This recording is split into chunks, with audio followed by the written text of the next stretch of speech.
Dan kalau diniatkan ibadah jadi ibadah, kalau diniatkan kena perintah agama ibadah itu. Ibadah.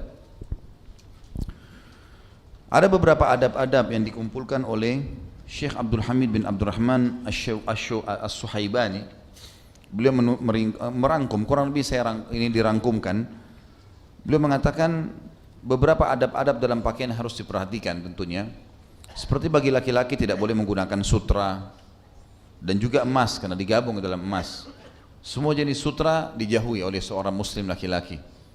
Ini ada hikmah-hikmah, diantaranya ulama mengatakan kulit laki-laki tidak sejalan atau tidak bisa ketemu dengan sutra karena sutra terlalu lembut ya, itu tidak ketemu dengan kulit dia. Sebagaimana juga emas, maka akan mendatangkan alergi, akan mengubah karakter dia, dan banyak hal yang disebutkan oleh para ulama. Beda dengan kaum wanita, memang dasarnya sesuai dengan kulit mereka. Laki-laki ditugaskan oleh Allah untuk mengantar jenazah, jihad, cari nafkah di luar rumah. Sudah disiapkan kulit kita ini untuk hadapin matahari, cuaca yang ekstrim, dingin, panas, segala macam, ini sudah biasa. Beda dengan perempuan. Maka tentu jenis pakaiannya pun berbeda. Jenis pakaian pun memang dasarnya berbeda. Sutranya tidak dibolehkan karena memang Nabi SAW pernah mengatakan dalam hadis Abu Daud dengan sanad Hasan dan Ruwan Nasai meriwayatkan, dan Ibnu Hibban juga menyebutkan dan mensahihkan hadis ini. Beliau mengangkat SAW di tangan kanannya emas dan di tangan kirinya sutra, lalu beliau mengatakan inna hadzaini haramun ala dzukuri ummati, kedua benda ini diharamkan untuk untuk laki-laki dari umatku. Kemudian juga poin kedua saya langkahi di sini, adab yang beliau sebutkan adalah tidak boleh isbal. Ini akan menjadi kita bahasan nanti insyaallah. Tapi beliau mengatakan tidak boleh laki-laki memanjangkan celana panjangnya menutupi mata kakinya, ataupun jubah yang diulurkan dari atas dan bukan dari bawah. Itu hadisnya akan kita sebutkan nantinya, tentu ada hadis Bukhari, semua yang di bawah mata kaki maka tempatnya di neraka. Yang punya HP tolong di silent dulu ya, di silent dulu supaya tidak ganggu kekhusyuan kita. Kemudian bagi wanita sebaliknya, kalau laki-laki kita tidak boleh tutup mata kaki, kalau perempuan malah dianjurkan menutup mata kakinya, juga menutup seluruh anggota tubuhnya kecuali muka dan telapak tangannya, dan itu disebutkan oleh Allah SWT dalam surah Al-Ahzab surah nomor 33 ayat 59. A'udzubillahi minasyaitonirrajim. Ya ayuhan nabiyyu qul li azwajika wa banatika wa nisa'il mu'minina yudnina 'alaihinna min jalabibihin dzalika adna an yu'rafna fala yu'dzain wa kana Allahu ghafurur rahima. Hai Nabi, katakanlah kepada istri-istrimu, anak-anak perempuanmu dan istri-istri orang mukmin, hendaklah mereka mengulurkan jilbab mereka ke seluruh tubuh mereka dari kepala sampai ke kakinya.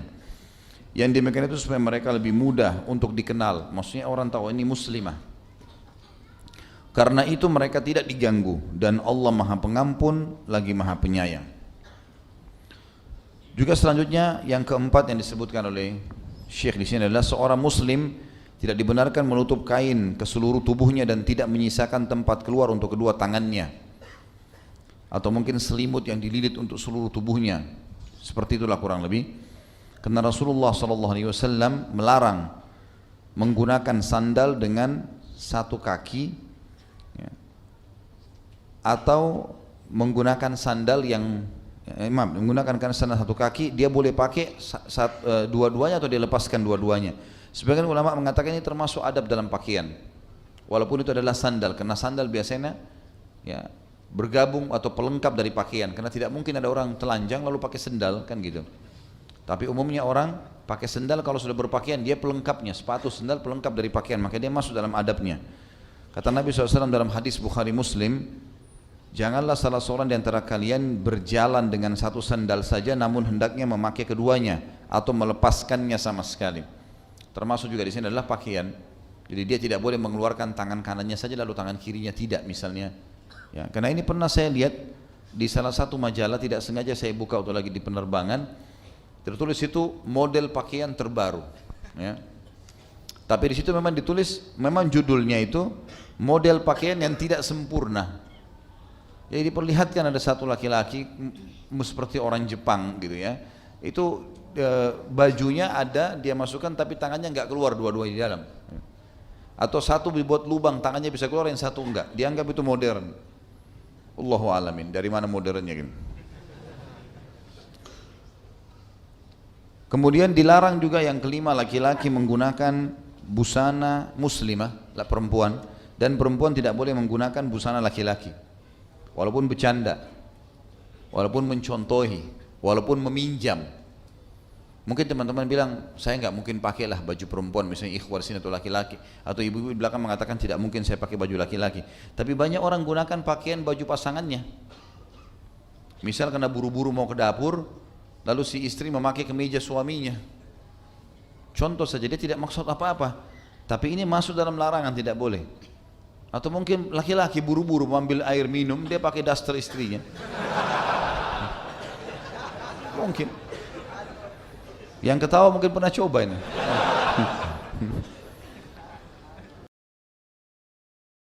Karena Rasulullah SAW bersabda di dalam hadis yang sahih riwayat Bukhari, Allah melaknat laki-laki yang menyerupai wanita dan wanita yang menyerupai laki-laki. Menyerupai dalam segala hal, gerak-gerik jalan, cara ngomong, ya, apalah, walaupun dia bercanda ini nggak boleh semuanya. Allah melaknat artinya mengangkat berkah hidupnya, diantaranya menggunakan pakaiannya.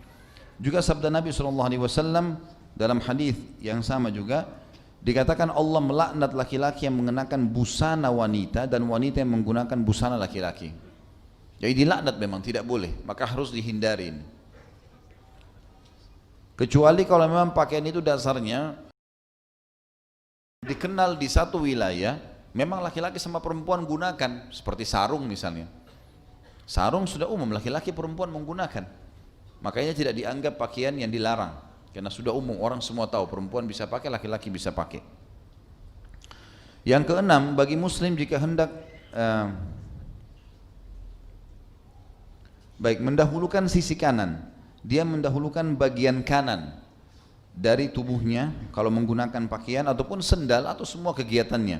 Tapi kita di sini bahasanya adalah masalah pakaian. Dalam hadis Bukhari dan hadis Muslim disebutkan, Rasulullah SAW kata Aisyah radhiyallahu anha sangat suka ya, mendahulukan yang kanan ketika memakai sandal, menyisir, bersuci, bahkan segala urusannya atau semua urusannya. Yang selanjutnya, hendaknya ketika pakai baju, sorban, kopiah yang baru dan jenis pakaian lainnya yang baru pula ia mengucapkan doa. Doa ini disebutkan juga dalam hadis yang sahih. Hadis ini riwayat Abu Dawud tentunya, yang kata Nabi SAW kurang lebih artinya, doanya begini, Allahumma lakal hamdu anta kasautanihi as'aluka min khairihi wa khairi ma suni'a lahu wa a'udzubika min syarrihi wa syarri ma suni'a lahu. Ya Allah, hanya bagimulah segala pujian, engkau yang telah memberikanku pakaian ini. Aku memohon kepadamu untuk memperoleh kebaikan dan kebaikan dari tujuan dibuatnya pakaian ini, dan aku berlindung kepadamu dari keburukan dan keburukan yang dari tujuan dibuatnya pakaian ini. Tentu juga ada tambahan-tambahan yang lain teman-teman sekalian, ini cuma sebagian yang dirangkumkan. Di antaranya adalah seseorang harus menghindari pakaian-pakaian syuhrah dan juga pakaian yang memamerkan aurat. Pakaian syuhrah artinya pakaian yang membuat orang menyoroti dan menilai negatif, ya. Kecuali memang di wilayah itu dasarnya itu pakaian dasar, seperti misalnya kita mungkin kalau pakai baju di Indonesia yang terlalu menyolok, merah yang terlalu menyolok atau kuning yang terlalu menyolok, ya, sehingga membuat orang menilai negatif, makanya dilarang. Ini dilarang. Saya bilang tadi kecuali di wilayah yang dasarnya memang itu dikenal sebagai pakaian orang, seperti kalau kita lihat pakaiannya teman-teman dari Afrika. Emang mereka biasa pakai itu, warnanya kuning kemudian ditambah dengan bunga-bunga, kembang-kembang, tapi laki-laki yang pakai, gitu kan. Cuma memang itu sudah pakaian negara mereka, memang sudah dijadikan sebagai sebuah pakaian dan itu dianggap pakaian laki-laki, maka tidak masuk dalam larangan. Atau mungkin laki-laki pakai warna khas perempuan, seperti laki-laki pakai pink misalnya, ya. Maka itu dianggap aneh ini, yang sudah warna khasnya perempuan, gitu kan. Ini semua termasuk hal yang dilarang. Ini kurang lebih adab-adabnya. Salah satu yang dilarang teman-teman sekalian, bagi laki-laki tidak boleh menutup mata kakinya.